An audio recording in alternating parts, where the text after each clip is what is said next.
Let's go.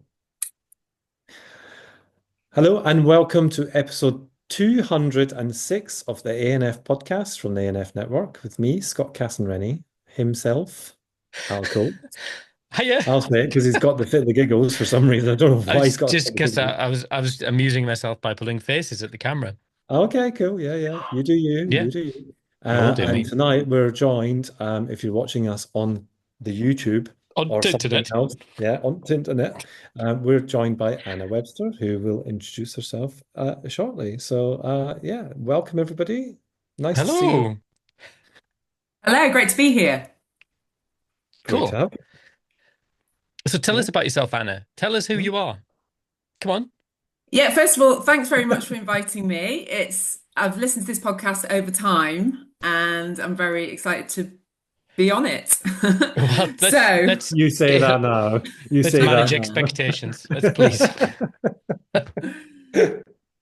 so yeah, I am mum to a 12-year-old boy with FASD who was diagnosed with FASD age 3 and also has co-occurring ADHD, autism, learning disability.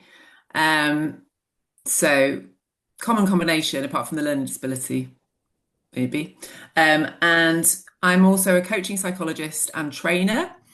So I've recently set up Neurowise, which is a coaching and training practice for neurodiverse families, but specializing in FASD as well.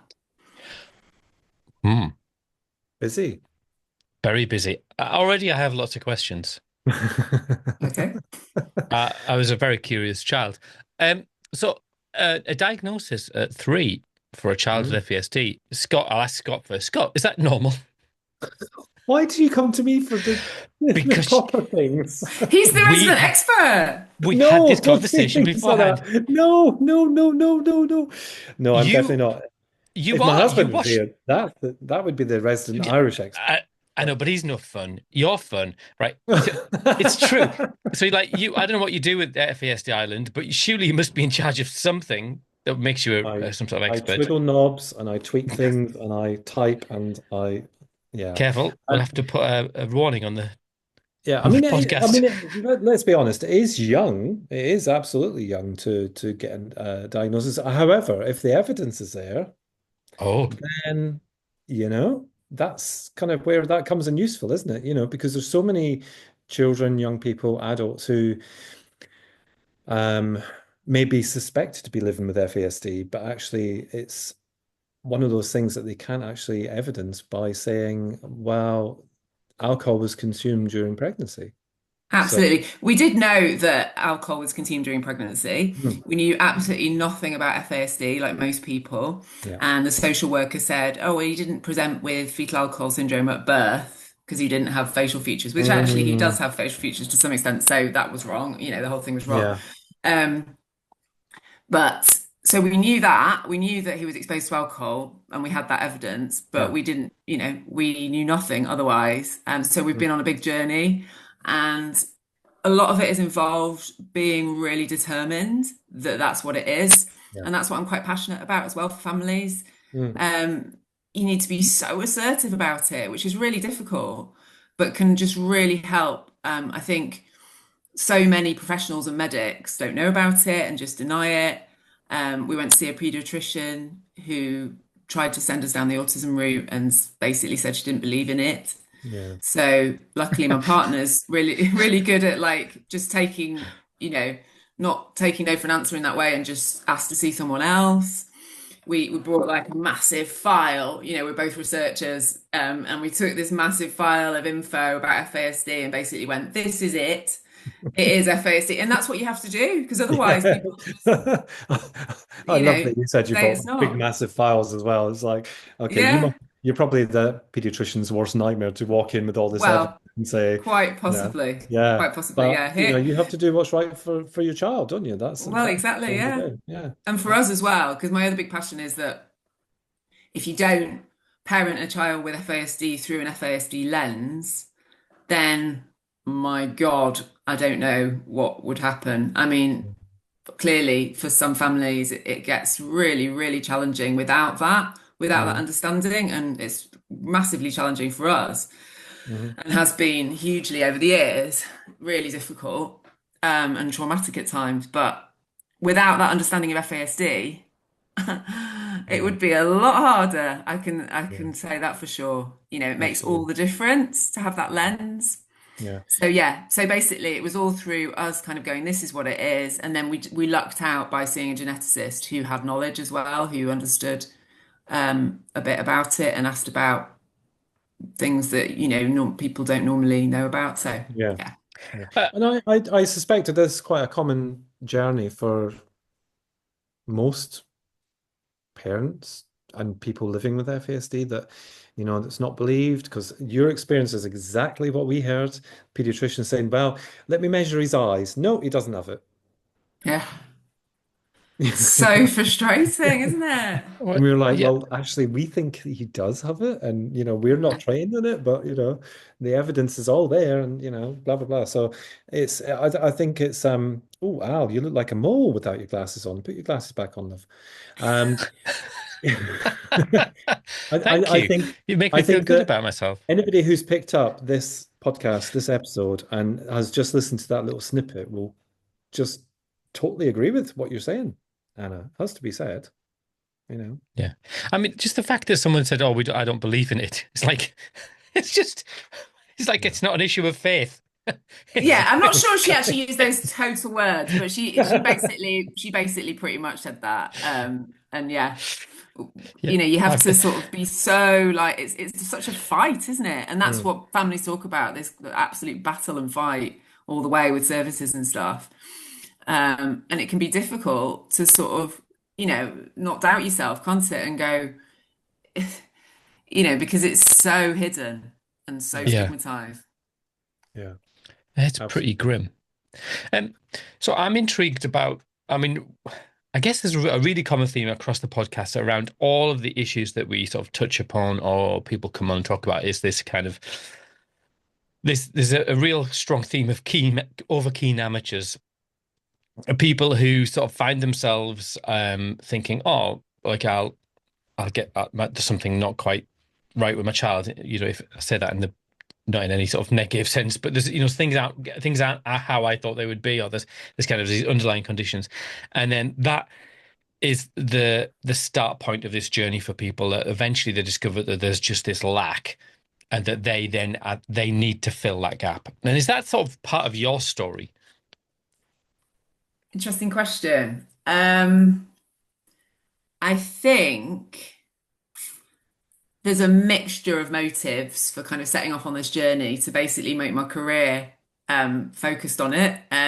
I've changed the direction of my career. I did a master's in psychology. I'm now training as a psychotherapist as well. I trained as a coach. So I've like basically completely changed my whole sort of direction. And one of the things is trying to find answers, trying to make something good out of something that's really difficult. Mhm.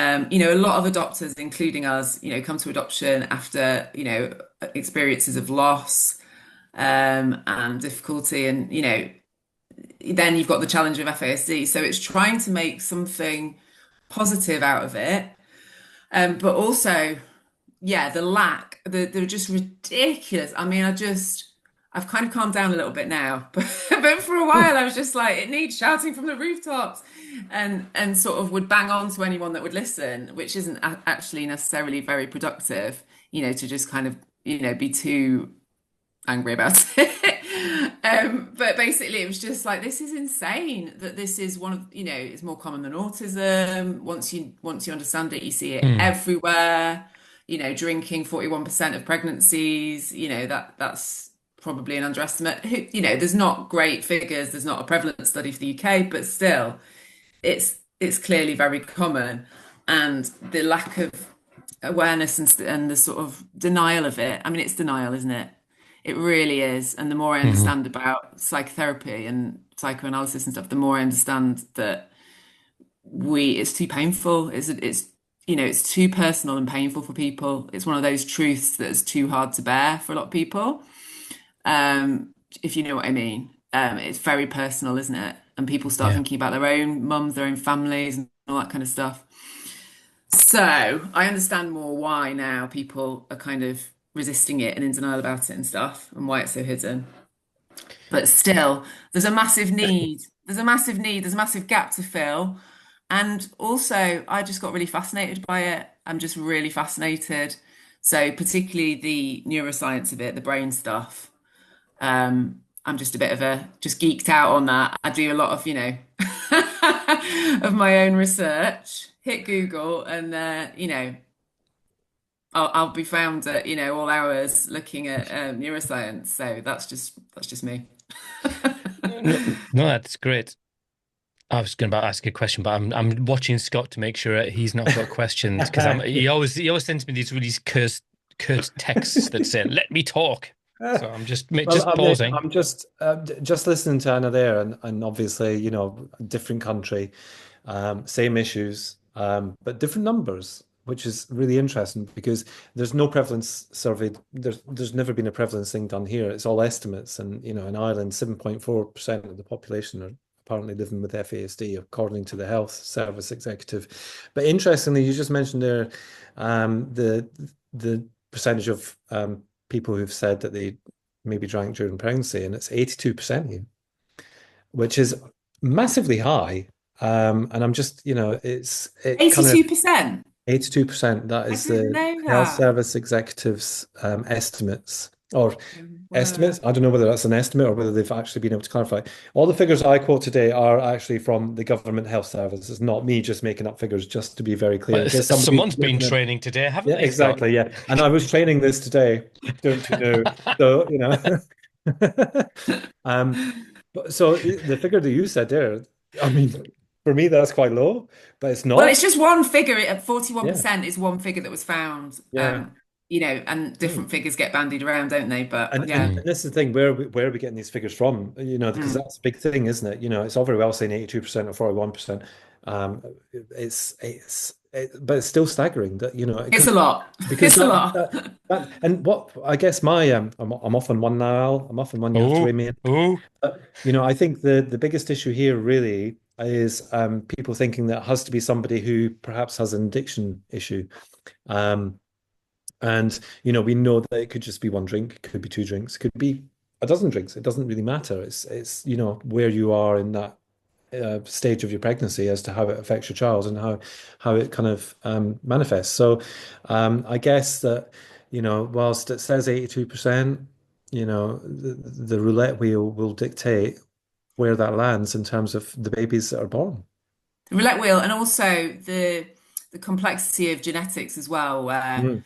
if birth parents have been exposed to alcohol, and particularly if Yeah. they have FASD, then there's Mhm. probably more likelihood of the child having it. So Yeah. that gets missed for me in stuff about FASD. There's no doubt in my mind that my son's birth parents both had FASD, Yeah. and like many, many, many others, and that intergenerational element where it's sort of it's like a cascade, isn't it, down the generations, and it gets to that like threshold, and then boom, Yeah. it's Absolutely. worse Yeah. and it impacts more and it's proper FASD, yeah, as opposed to kind of milder impacts. Yeah. Absolutely. I mean, Scott, would this be a good moment for you to plug your little conference? Oh, me plug something? I don't think so. Just like a Well, segue I into mean, your. it has been interesting actually, because obviously, I know you may know, you may not know, but we're having our first annual conference. I say first annual because we will have it every year. It's just that this is our first one, FASD in Ireland.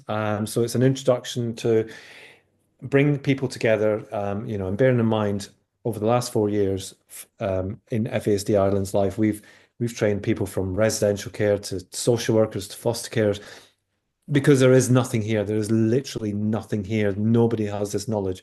Not that Um, it's needed though with the 82% figure. well, I mean, you would think, wouldn't you? But so we have our first conference on May the 22nd, and it is, I mean, we've got the Don, as you named him, Anna, the Don. He The is dawn of coming. The FASD. Don of FASD. Roger. Yeah. He's coming. And we have a pediatrician in Ireland who has been tentatively diagnosing, because bearing in mind we don't have a diagnostic pathway in Ireland, so it's all done on various different things. Probably it's probably more evidence than it would be in countries that actually recognise it.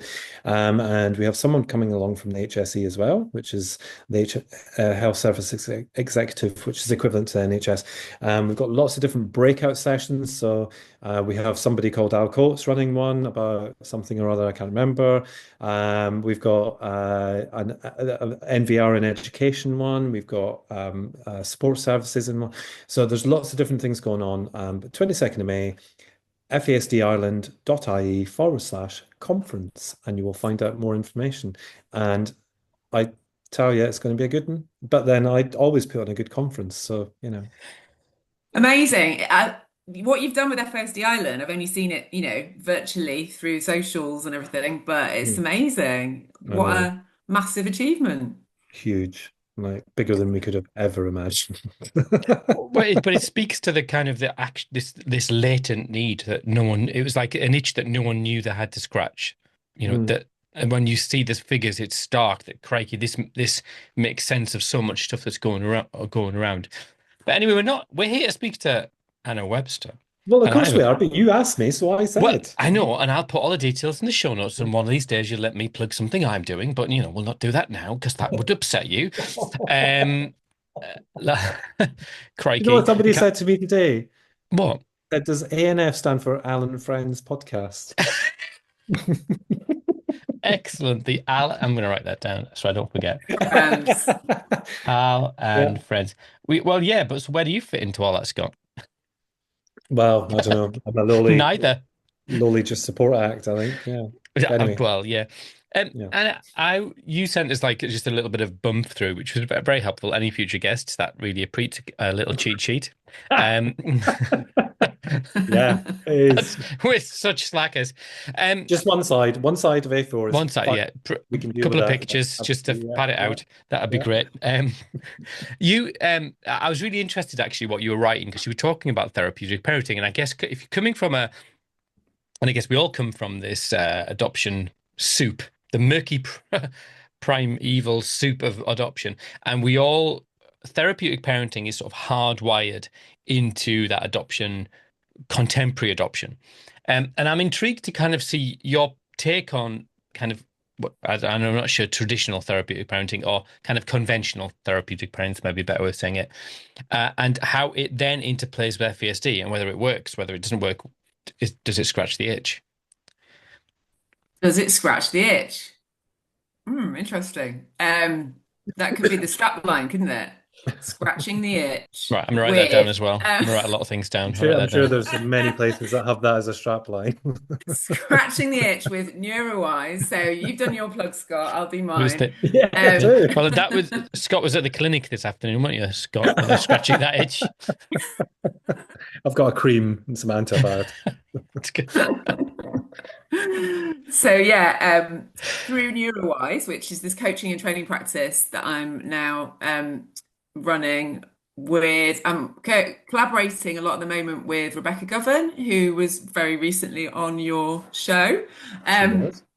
and she's a social worker and she's doing a PhD on post-adoption um, support, and she's a lecturer, and so she's a real expert in FASD but also an FASD caregiver, and we're working together to develop programs for, well, we're currently delivering one for Adoption East Midlands, like that's a combination of workshops and one-to-one coaching. Mm.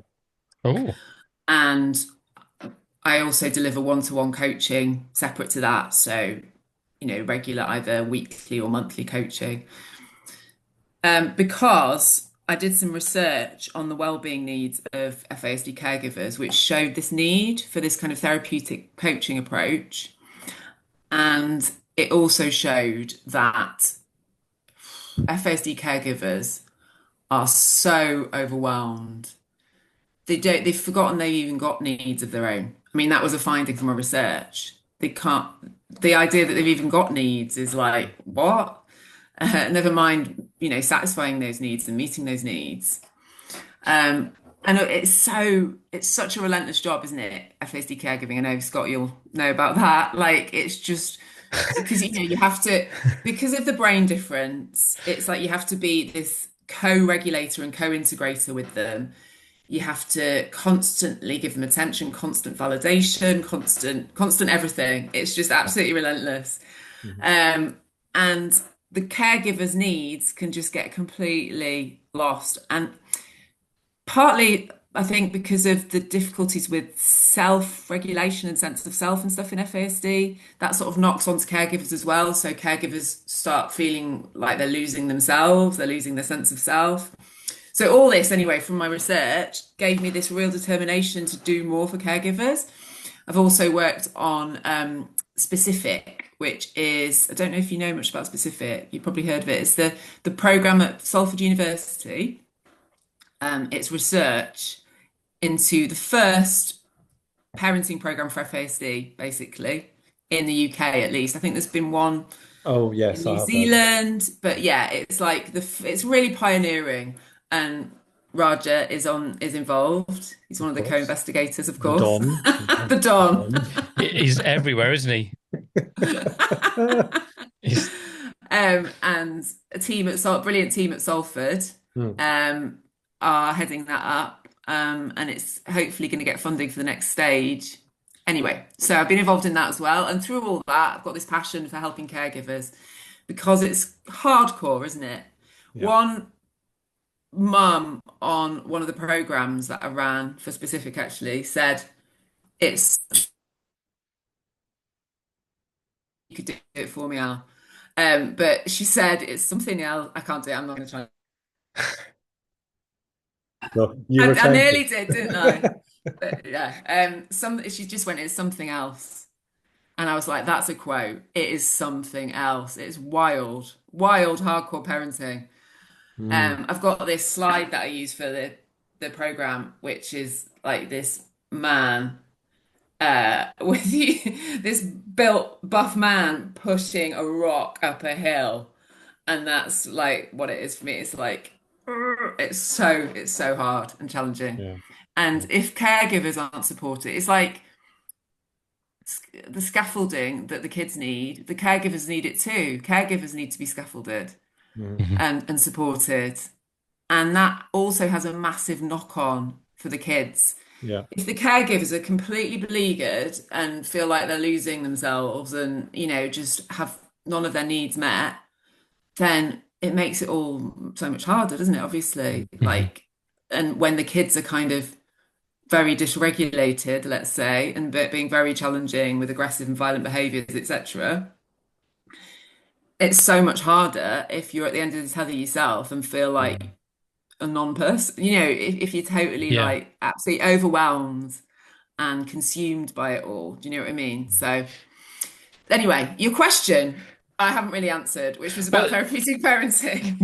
it isn't. Well, I mean, I guess maybe a shortened version of the question would be, what makes Specific different? Specific Yeah, is different because it's specifically, it's the name I actually. see what they It's a did there. complicated acronym, but it's a complicated acronym that I can never remember. We need Alan Price here. He's the man that did the acronym.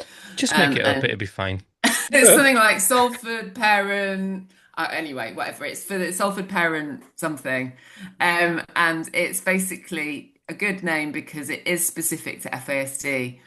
And that is completely unheard of. It's the first one in the UK. There's these kind of parenting programs for parents of children with autism, quite a lot of them as far as I know, and ADHD, but nothing that's specific for FASD.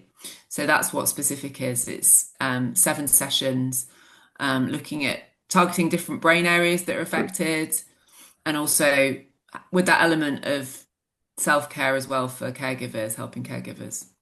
So specific stands for Salford Parents and Carers Education Course for Improvements in FASD Outcomes in Children. So That's it. there you go. Brilliant. There you go. Google is amazing, isn't it? Oh, I know. Am There's I a not a cat. researcher now? You are. Add that to your CV. It rolled off the tongue there. It Rolled off the did. tongue. Honestly, I wasn't reading it at all. But But yeah, I the think, therapeutic parenting bit, sorry, is what I've developed for Neurowise stuff. So one of my kind of beefs is that the sort of traditional therapeutic parenting is based on attachment theory from, that was developed in the 1950s by John Bowlby. And it's still amazing research, and attachment theory is really useful, and it's useful for me, separate to FASD stuff. I think it's really amazing. But at the same time, it could be in need of a bit of an update.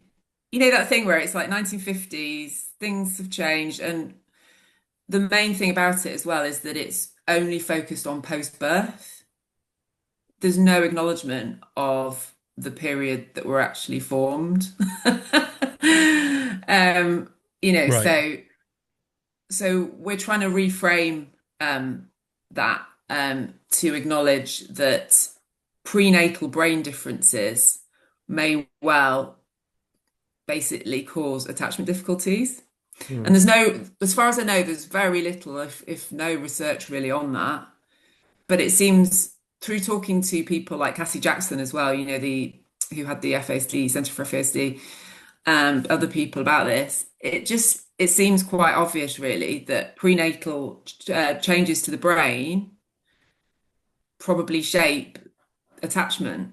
Mm. So giving parents and caregivers the idea that it's all up to them is incredibly difficult because Yeah. it results in people feeling blamed and shamed essentially, and trying to do stuff it's not effective because you're Mm. dealing with organic brain damage or difference, whatever you want to call it. Trying to attune and feeling like, I'm not saying it's not helpful at all, but just really trying to do the right parenting therapeutically using like things like the PACE model. Yeah. When you're actually dealing with a brain-based condition, it needs that brain-based lens. It needs a different lens on attachment that understands that attachment can be affected by, probably, because it's not evidenced, but probably by prenatal brain differences.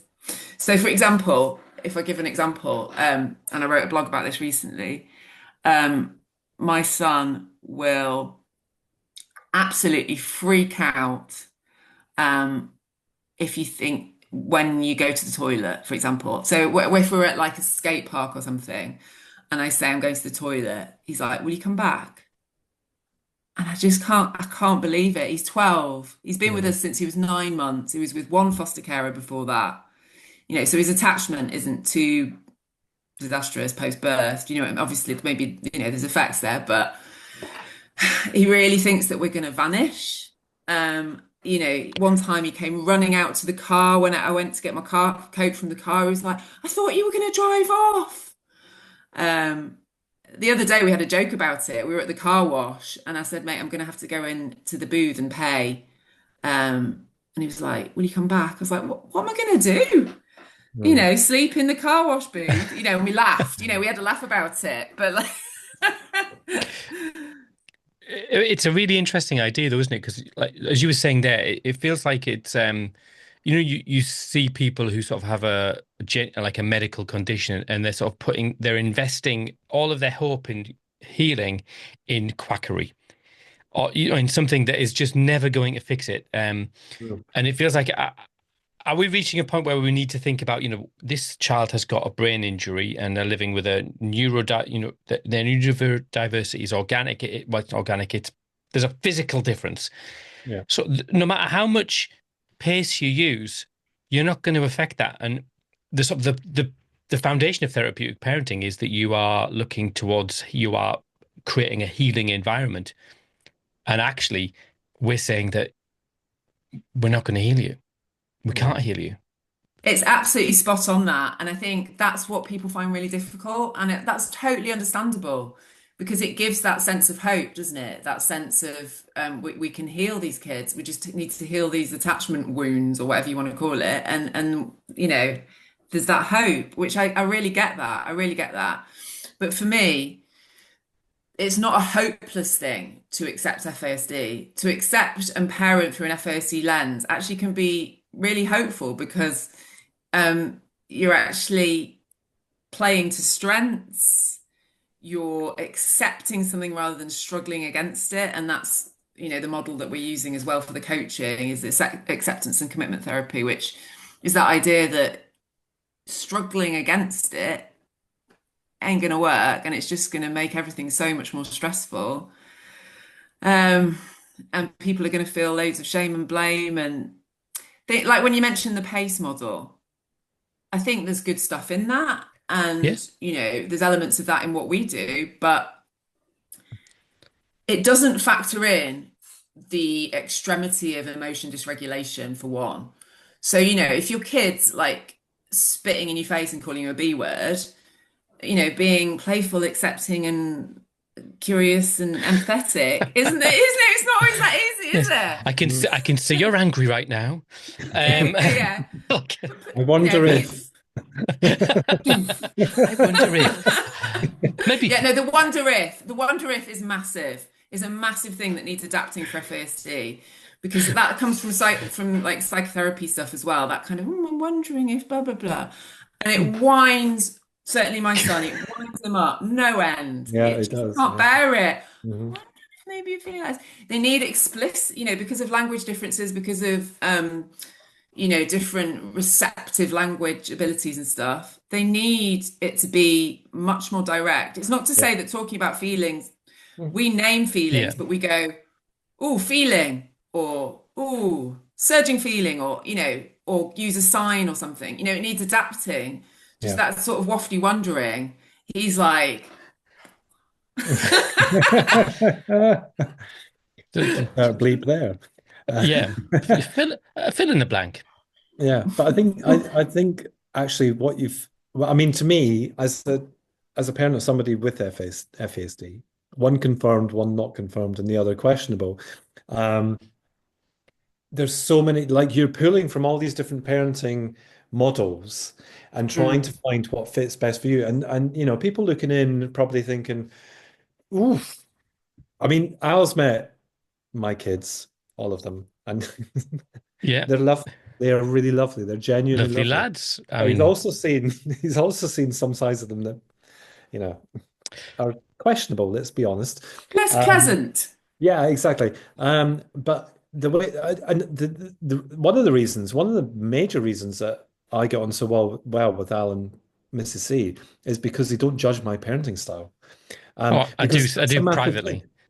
Well, you can do what you like privately, but publicly you don't. And I've never had children's services at my door as a result of, being run due.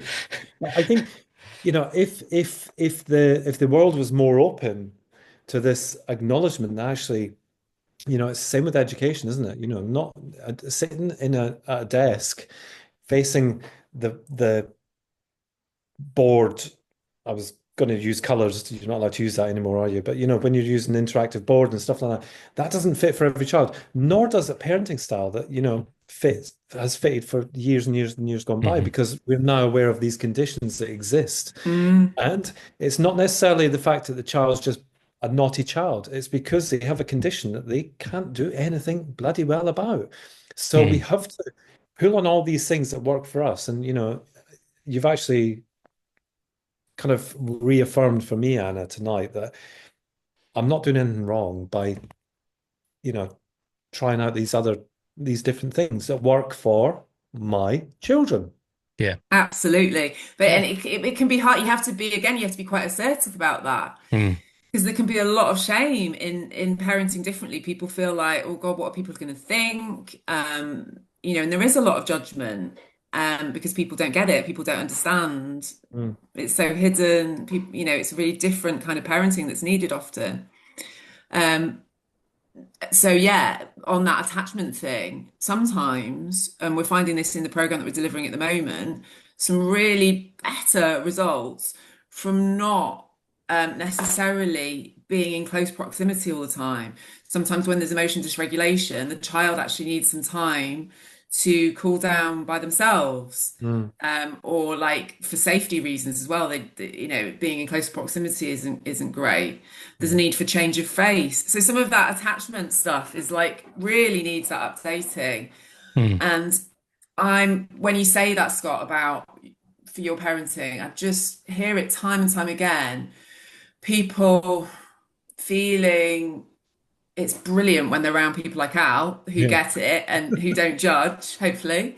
Well, Uh, apparently not, but we'll Oh, go with oh, it. my internal monologue. Oh, crikey. The social but worker no, in him was itching to just dial the number. It was like, what they saw the phone. I am taking notes. but yeah, the validation, and I see it all the time through doing the specific courses. I've done loads of those now, and then through working with Neurowise, like just the validation of being amongst other parents who get it Mm, through an FASD lens and go, oh, I'm not, because otherwise it can just feel like this really isolating thing mm, of like extreme parenting and yeah, difficulty, and like no one else is in this. And actually, all these amazing people are doing such a brilliant job out there in such difficult circumstances. Hmm. And we need to celebrate that and validate that. Do you know what I yeah, mean? yeah. I mean, recently I've been working, just a bit of plug for myself as we're on that. We all need a Been plug. but I'll I'll need a edit plug. this bit out, don't worry. Yeah, but No, I'm joking. um, I'm joking because it is worthy work. I jest. I do worthy jest. work, some of my worthy work. Thank Um, you. working with kinship families, and again, just very similar to like that cohort of children who've sort of experienced adversity and exposure to alcohol is part of that. But there's this cohort of parents and carers, so these adults who are caring for children who have this suspicion that there's something that's in the mix, but just can't actually get to a point of absolute certainty, or they don't know that the diagnostic pathway is in of itself a challenge and ordeal that takes sort of a level of resort, like some emotional and physical and psychological resources to just get through the door and get a diagnosis. So it feels that even if we don't know, that just this idea that we accept that people parent differently seems to be Yeah. just, and let Mm, people off the hook going, you don't need to be worried. They're 7. Don't worry about when they're 18. Let's get through today. Let's just get through today. It seems to be it just lands with families like ours so hard. So it sounds like the work you're doing, you talked about acceptance and commitment therapy. I'm intrigued by that language. Tell me about that. Yes, I've actually been on a training day on it this morning, so I'm fresh, sorry, all day actually, so I'm fresh from that. And You can say you so had a I'm, little nap this afternoon. It was I a full needed day one. training, No, but no, I went to the trampoline park with my son, so it's been excellent. fun. that's hardly a break. God, blimey. No, a lot of attack. Oh my God, an Oh, hour and some. Oh, there's balloons. Anyway, that's got anyway. Yeah. Not me. I didn't do it. Anyway, keep um, going. Keep going. Don't keep worry. going, This is keep going. podcast Ignore the gold. balloons. Yeah. Um, an hour and a half at least of constant attention. That's just a snapshot. That's the FASD parenting, isn't it? You Yeah. can't just sort of sit there on your phone or kind of go, oh yeah, very good. Yes, come on, that's brilliant. Look at that flip. Ooh, Mm, I yeah. Oh, bounce. Oh, Mhm, bounce. after an hour yeah. and a half, love him, but yeah, I can't infuse any more about your flips. Anyway, acceptance. I feel seen. I feel seen. We have a saying here. You know that I don't know if you've ever seen Mrs. Brown's Boys, but Mrs. Brown says that's nice in a very sarcastic kind of way. And I bless Jacob. I mean, Jacob is an adult now, so he gets that, and we have shared it with him. It's not like we do it and take the mickey out of him, but when he starts, we go, "That's nice," because it just sometimes just gets a bit too much. When you ask a question that somebody would give a one-word answer to, and then you end up with a whole dialogue about this thing that you just wanted to hear yes or no to. It can be hard, and it's the same for things like Yeah. that. When they're doing something, of course you're proud of them. Of course you want to see them do well. Of course all of that. But after a while, it does it's quite draining. It's draining It's on. really, that's another draining element that doesn't really Mm, get talked about because the repetitive behavior as well, yeah, the getting stuck and the constant saying the same things over and yeah. over again, that can be really draining as well, can't it? Mm. Ooh, yeah, Rylan my son will be like, are you happy with me? Are you happy with me? Yeah. Once, and you have to say the same thing every time as well. Once for a million, Mhm. billion, trillion. Okay, that's enough now. Are you happy with me? It just goes on and on and on.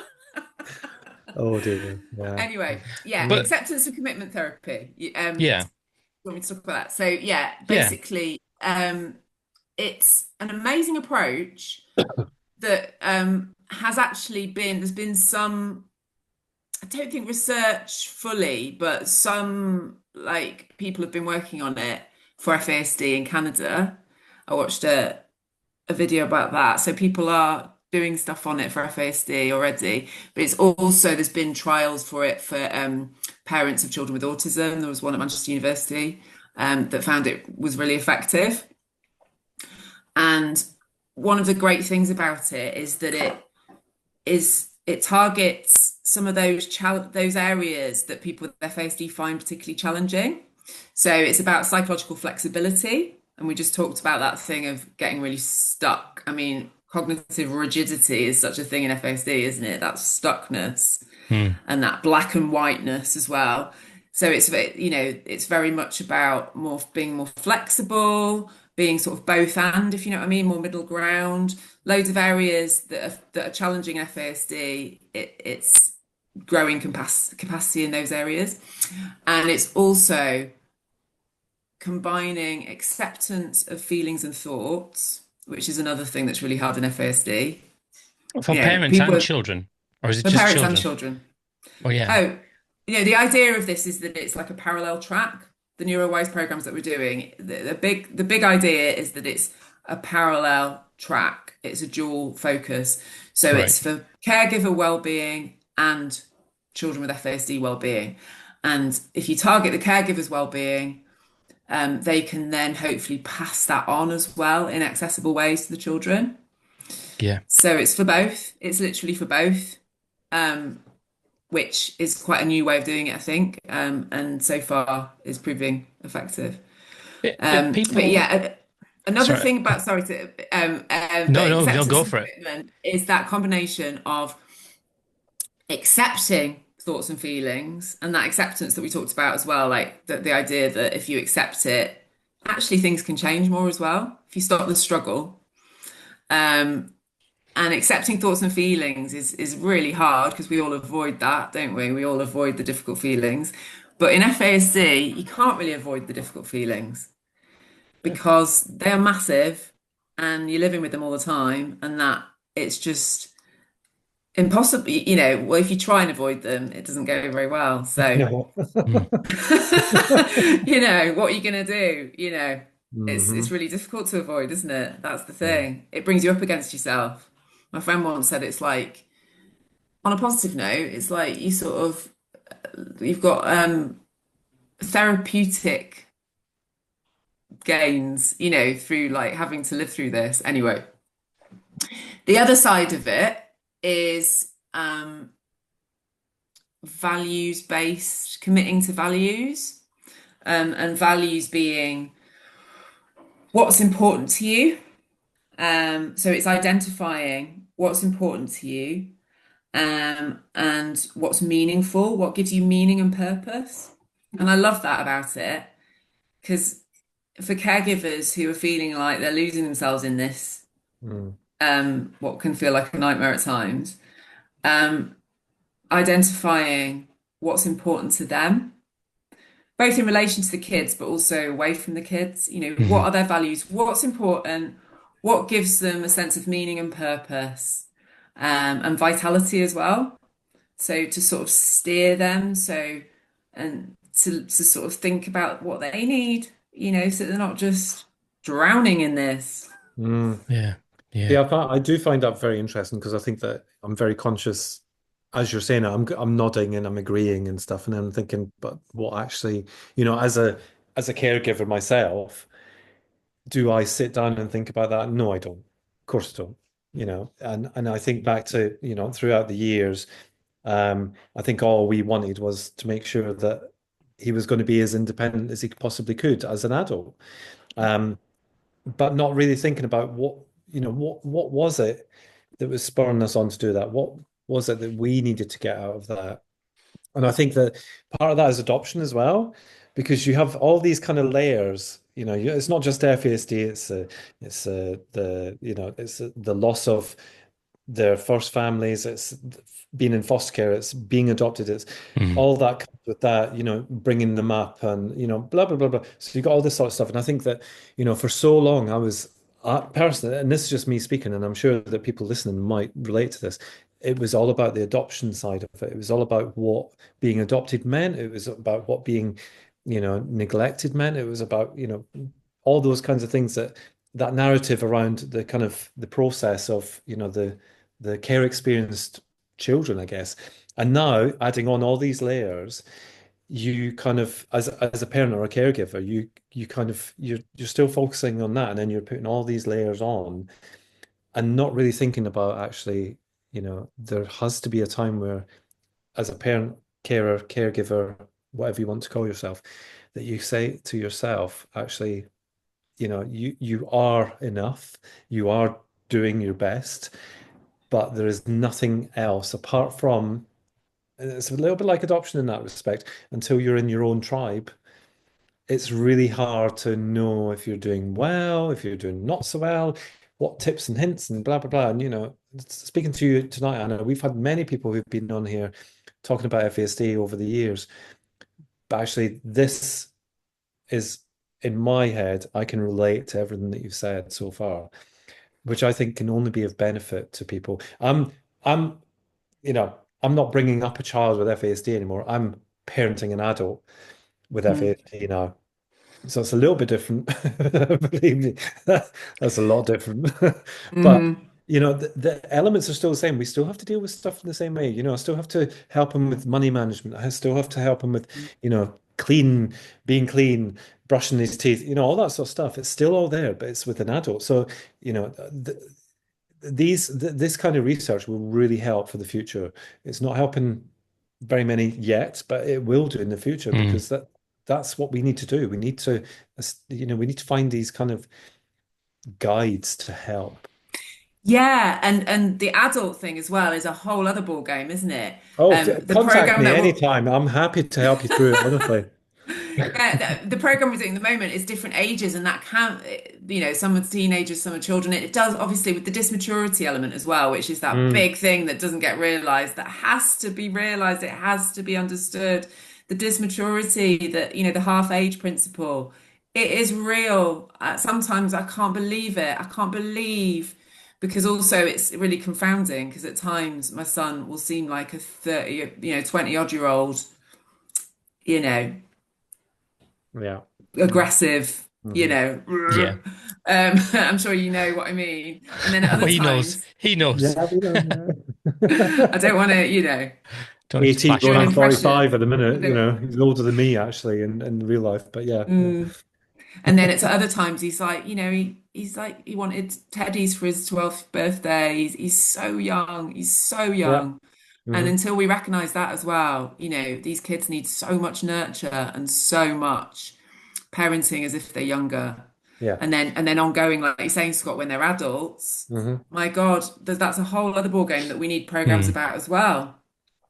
And the other thing that you said about drawing together different approaches, I think testing and learning and trial and error is what we need to do. But at the same time as well, what I'm trying to do is come up with draw all this evidence together from my spotty research over years and years to combine with practice as well, combine with lived experience to make it easier for people as well to collate stuff. Because also, I remember my partner used to say, my head's buzzing with all these different models. When you've been on different courses and you've read different stuff, it's like, is this the Dan Hughes approach?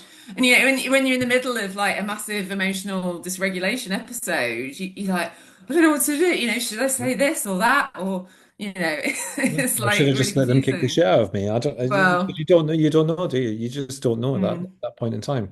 And, I Mm. know your experience is similar, although you've not got the FASD layer on there, but, you know Oh, yourself, like well, when you're in the midst of it, it's just not, it's the last thing you're thinking about is what would Dan Hughes do? Yeah, what would Sam Hughes do? But I think the complication is, I mean, for a family like me, and I have none of my children have got a diagnosis, but my children are complicated individuals who've lived really complex pre-birth and early life experience. Mm. So I can't help but think that there will be something somewhere in amongst them.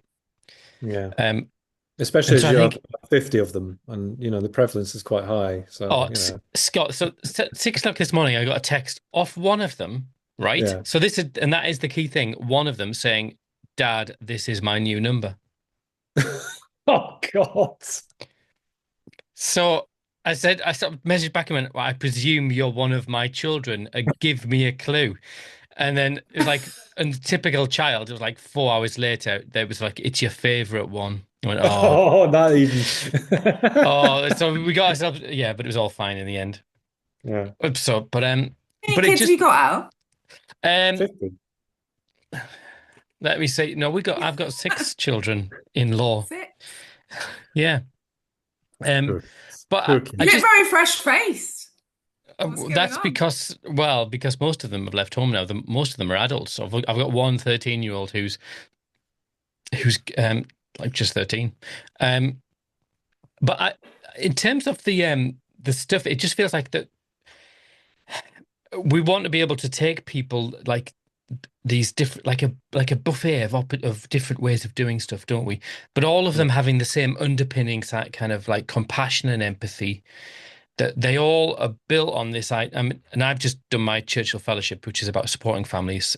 And so this is all in the mix in there somewhere as well, But actually, one of the key things I came away from was actually you need effective support for families. You need peer communities that are Mm. mutually supportive Mhm. and underpinned by therapeutic clinical staff who can keep an eye on people. Because actually, you can be the best FASD parent in the world. You can read all the books in the world. You can be on the cutting edge of, I mean, I'm sure you're at the cutting edge of what is the thinking about how to raise a child like this. It doesn't mean that getting kicked in the shin doesn't hurt. Yeah, absolutely. Absolutely. And it's traumatizing as well, and it's really difficult. And actually we've been just doing some training for well, it was organized by the Mockingbird program. Don't know Hmm. if Yeah. you've come Or across from that like the yet. fostering. Yes, for foster Yeah, carers. Um, and that seems like a brilliant model. I'm quite new to it, but it's that idea, isn't it, of a network. I think it was an American model of like it yeah, takes a village. And I love that idea because what I see is families feeling really isolated and really alone and living this sort of really challenging, at times nightmarish situation without that support and without that sort of wider world, that sense of like people that get it and people that can support in a network. And I just, that mockingbird, I don't know why it's not a thing for adopters as well, because it could just be so great to have that. And also the people that can come in and do respite as well. We access respite, and without yeah, that, I don't know how, I don't know how you have a relationship. It must be, it's just massive. And like yeah, to the change of face as well. I think that's so important. And psychotherapists have said that we also see psychotherapists, which I find massively helpful. And they've said that actually kids like ours, i.e. with FASD, um, can really benefit from it not being too claustrophobic as well, with like hmm, one or two caregivers all the time, that change of face, Yeah.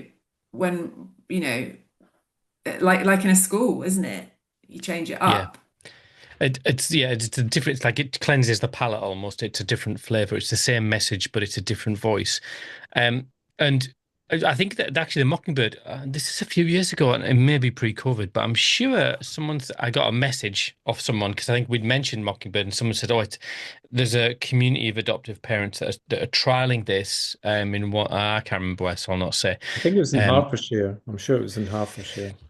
yeah, but we I never want to really say. got to the bottom of it, and whether COVID knackered it all up, I don't know. But one of the things I like about nonviolent resistance is that actually it's got hardwired into it is that a practitioner will come and rally supporters with you. That you will go out and they will say, right, let's not just look at the random people around you because they are random. You know, it's like your mother and the dog and the bloke who walks the dog. You know, but it is, and I think as adopters, so I guess we can speak through that adoption lens. Is that who are the people in your support network? And you draw a little genogram and you go, this is my friend Sue, and I talk to her 3 times a week, and she's really good.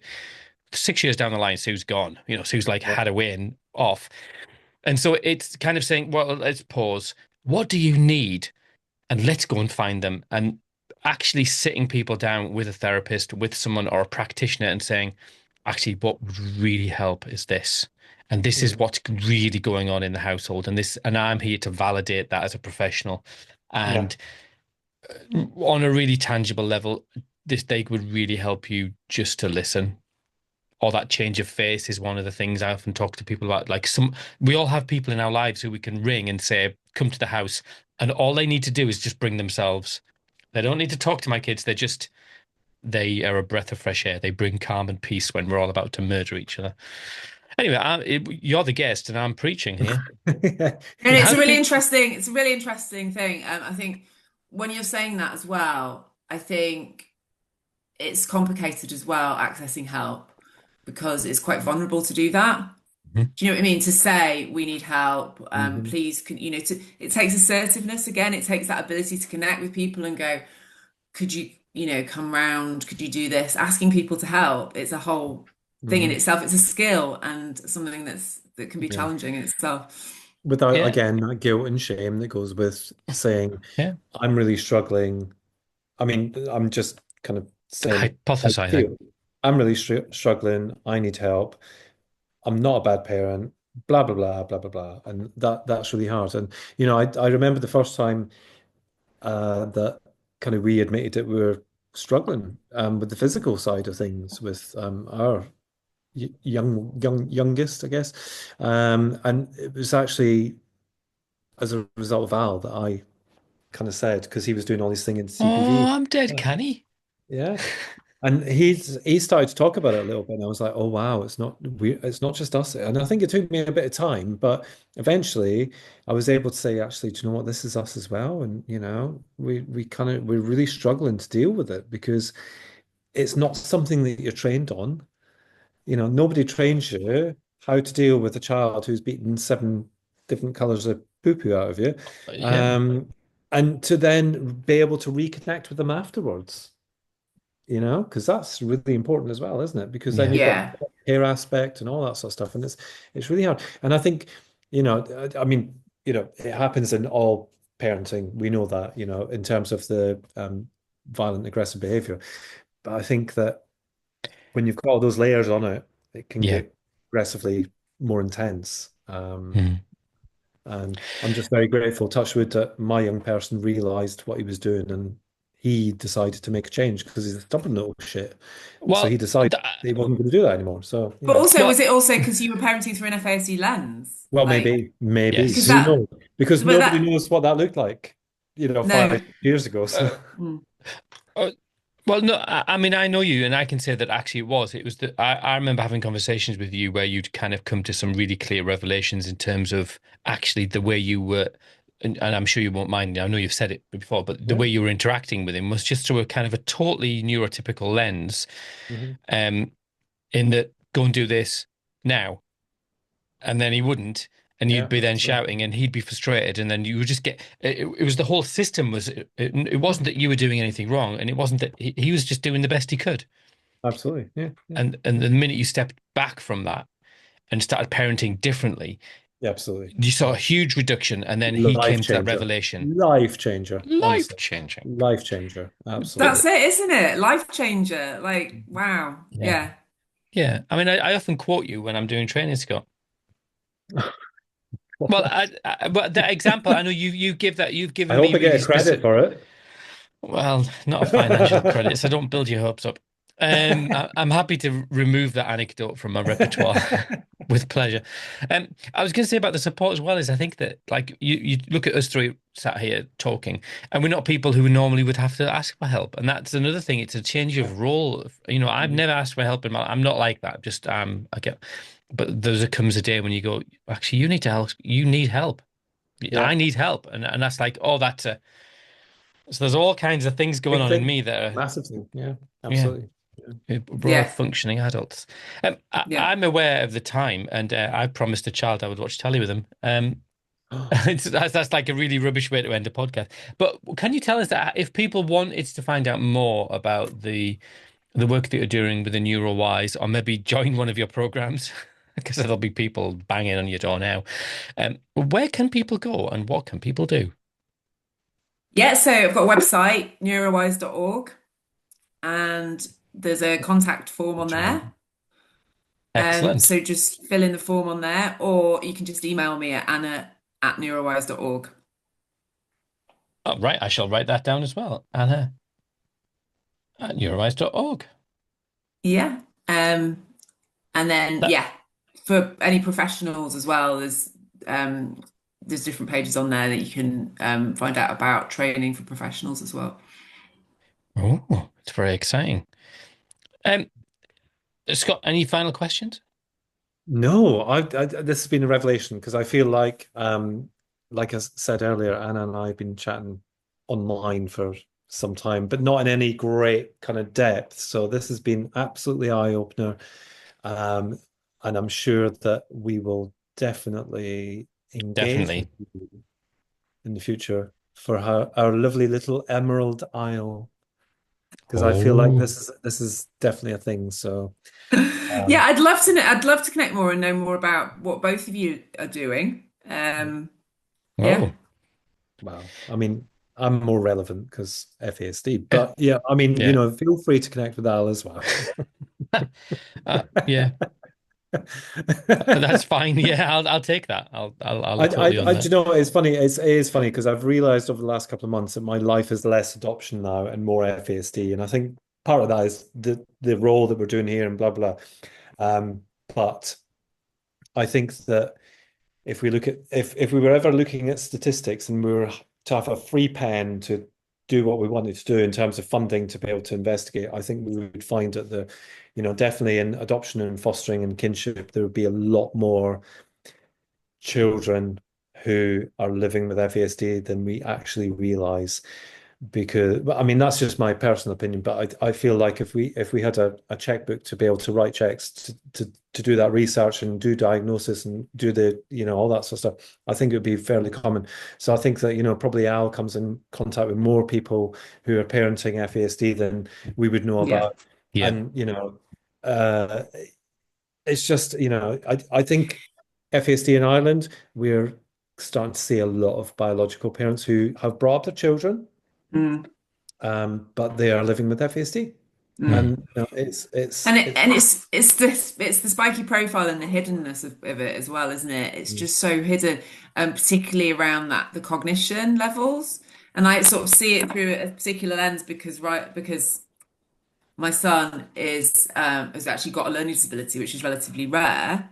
So it's a mm, bit more obvious. But yeah, then the cognition's there much more, isn't it? So it's just so much Mm. more hidden. And the verbal, the ability. I still have it with him as well, where I'm like, I can't quite believe the level of disability because you're chatting away mm, and you can say, you can joke. He's so funny, he's a yeah. comedian, all that And stuff. that's the thing. Yeah, that is the thing. Yeah. And I think my final thoughts on this before we kind of close is that these kids are absolutely bloody amazing.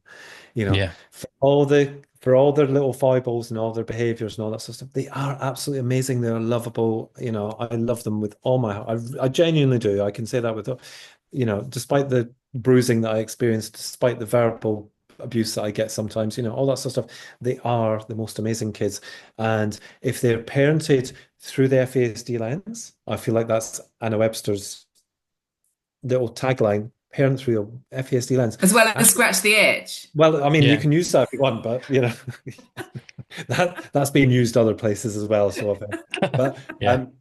if you parent through an FASD lens, then you're they're going to be as independent as you can make them, or as Mm, they make themselves, mm, if you do it that way. mm. So, sod all this traditional parenting and, use what model fits for you. Make up your own model if you have to. If it works and, they're not terrorizing the neighborhood and committing crimes and all that sort of stuff, then, that's, yeah. Yeah, and thanks for saying that. I meant to say more as well about the strengths thing, because Mm. the work we're doing is very much about that as well, recognizing strengths both for Yeah. caregivers and for the kids, and not because it can feel very doomy, and there's a lot of avoidance of it because of that as well, I think, Yeah. about the kind of how challenging and difficult and everything it is. But Absolutely. the other side is that the strengths and yeah, the zest for life often, isn't it, with kids with FASD? That Yeah. my boy has so much energy. Yeah, well, yeah, and but also Does like that. he? Like, Oh, well, a that little doesn't bit, sound familiar little at bit. all. Yeah, and that thing of like, but that eagerness, that keenness, that zest for life, Yeah. and Mm. just loads of stuff that makes them, Yeah. yeah. And you have to harness that and go with it Mm, because mm. that is them, isn't it? Yeah. Yeah. Sorry, Al. I'm I know you need to go and no, watch Kelly with your little I one. do. I've got to watch Lemony Snicket's series of unfortunate events with the what's her face. No, I was just reminded of I run. I'm not very good at it, but I run, and Scott's son said, "Oh, I'll go out for a run with you." And we ran. He ran faster than I've ever ran in my entire life, and so I was coughing. I could taste blood all the way around. I was like wheezing like a, and Tell me he about it. and he never stopped talking once. He just like it was like having he was having it was like he was sat on a settee chatting. And and he's like, oh, there's a hill over there. There's a price of chips. He's like, oh, yeah, I had a dog that was blue once. It was just like this mad. I was like, that is He said it was 5K, didn't he? It was like 7 miles or it something, was like wasn't 7 miles. Honestly, Oh my and God, he's it's unreal, isn't it? It's unreal. Yeah, I mean, I know they're all different, but my son is like that as well. Absolute bombs. He's so it? fast, and yeah. so strong as well. He was doing pull-ups on the windowsill at age 10 months. He's buff. He's built. Oh, blimey. Oh my God. Well, I feel your like him and son and Jacob are his son, like two of the same, to be fair. they should never meet. No, Should never, never, never never, meet. No, never meet. absolutely not. No. Uh, Anna, this has been fantastic. I really It appreciate you has. coming It on really because I has. think that we've tapped into stuff that really matters to people. And I guess all we ever want to do here is point people who listen towards Yeah. people like you who Yeah. are kind of opening up ideas and thoughts. And yeah, I know you're not where you what will want to be in 10 years, but it's just great to hear you. And so thank you so much for coming on. Yeah. Thank you guys, because it really is great to be able to talk about this and just start a conversation as well. It's the conversations that need to be had, isn't it? Yeah. Yeah. That often don't get had. So yeah. Absolutely. Well, Thank thank you you. very much, Anna. It's been lovely to meet you. And Scott, as always, bon jovi. Anchovy.